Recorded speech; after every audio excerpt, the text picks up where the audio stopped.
Hey everyone, how are you all doing? So I thought whilst it stopped raining, and I don't think I'm gonna get caught out, but wait and see, I will get up a walk and do another video. And today I wanted to talk about having a side business while you're employed full time. And that's not necessarily about a side business, that may be having a second job whilst you've got a full-time job, which I think this day and age is becoming more and more common.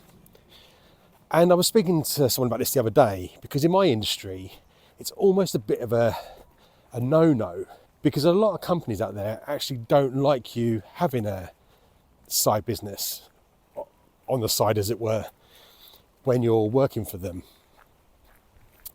Now, I had my own experience with this in my last role. Now, as I've spoken about before on here, I've had my own side business now for roughly about 2.5 years, which has now become my sort of main focus, to sort of try and grow into a full-time sort of role. And I started this off 2.5 years ago, and back then I was working full-time for a company, and the boss back then was pretty chilled out. He didn't really care, to be honest. As long as the job got done, that was kind of the end of it. But then a bit later on, I had to sign a new contract, and it stated in that contract that any kind of work outside your main role, you had to ask permission for.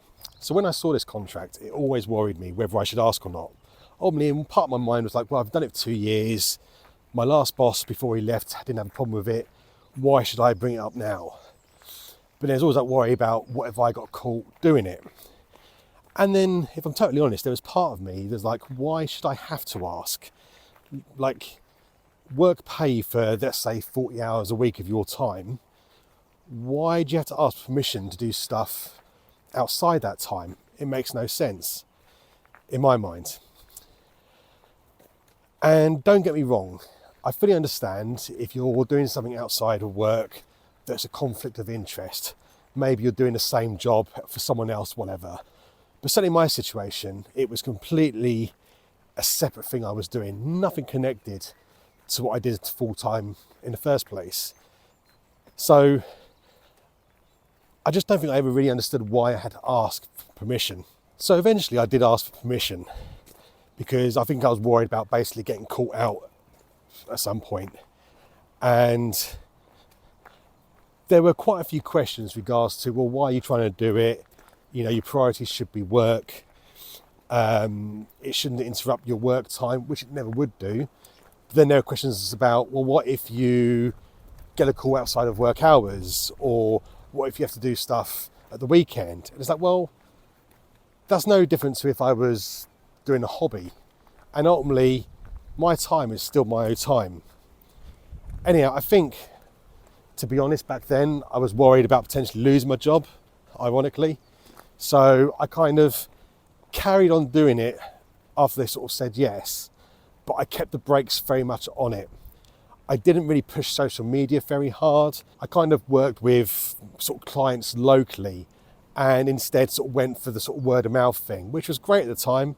I picked up some local clients, sort of working one-to-one, and that was fine. And it was a little bit of extra cash each month, and as well as sort of training for what I wanted to ultimately do. But when we've got the point now where I need to step this up big time into a full-time role, I'm on the back foot, because basically I'm 2 years behind where I should be regards to sort of marketing. If I'd put a load of effort into social media 2 years ago, I would love to see where I would be now. Probably be a very different place. And you can imagine if I started this YouTube thing up 2 years ago, where I might be now, but there we go. So I carried on. I think part of me sort of agreed maybe they were right. Maybe my loyalty should remain with the company, and, you know, it wasn't the right time to do the sort of side hustle beyond the sort of little bits I was doing. And what a silly mistake that was to make, because ironically, less than a year later, I got me made redundant. And let's make no qualms about it. They talk about loyalty, but I was out that door as cheap as they possibly could and as quick as they possibly could. There was no loyalty from their side at that point. And it really stuck with me how much time I'd wasted actually doing my own thing on this sort of stupid pretense of loyalty to a company. And it's made me come back to realise that really and truly, I think everyone should have the right to do their own thing outside those working hours, because they sure as hell don't care about you when they don't want you anymore. Now, I don't know if this is just my industry that's like this.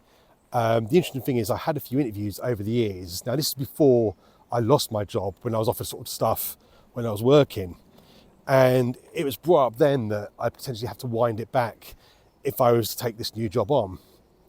And again, you sort of challenge why, because at that point it wasn't necessarily about the money, it was about something I really enjoyed doing. It was like almost like a paid hobby for me. And I must say now that when I've gone for jobs more recently, since the redundancy thing, I've just kept quiet about it.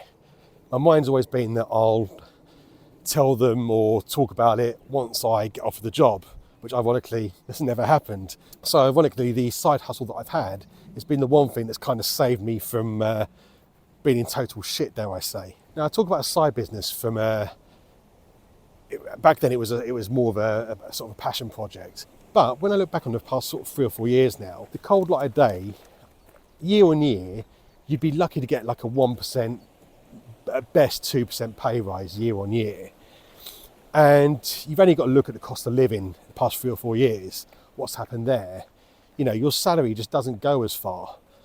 That's even before you start throwing into it, your mortgage is going up by 300-400 quid a month, along with everything else. And that makes me question it more, that if a company can't actually afford to keep up with inflation and pay in line with inflation, surely at that point you have every single right to go and do something else on the side to make ends meet. You know, even if it's an extra few hundred quid a month just to sort of help you out along the way. It feels like it's our goddamn right to do that. Why should a company who employs you for 40 hours that can't pay probably what it should be have a say in what you do outside of work? And it's probably worth mentioning, when I've been looking at roles on kind of things like Indeed and things like that, you're looking at roles outside my industry, but you obviously scroll through them and you're seeing sort of titles that for sort of IT and management roles, that kind of thing. And you'd be lucky if some of these guys are offering mid-30s for it. You're thinking, God, the guys who've got this skill, surely they should be getting paid more than that, because that's really not a livable wage anymore. Not when there's sort of cost of salaries and stuff like that.